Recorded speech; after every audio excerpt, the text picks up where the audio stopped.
I coming sir? Yes coming. তুমি কি interview দিতে আসছো? জি স্যার, ইন্টারভিউ দিতে আসছি।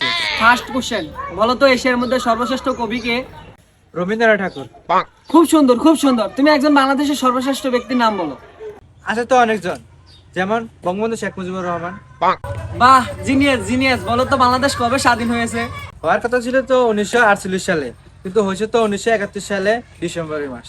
খুব সুন্দর, খুব সুন্দর। বলো তো আকাশে কয়টা তারা আছে? এটা তো এখনো জানা যায়নি, বিজ্ঞানীরা গবেষণা করতেছে।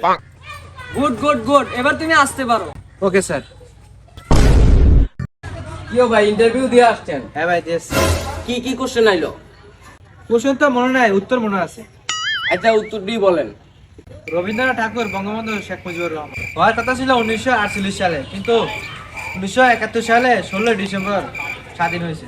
এটা তো এখনো জানা যায় নাই, কিন্তু বিজ্ঞানীরা গবেষণা করতে আছে। থ্যাংক ইউ ভাই, থ্যাংক ইউ।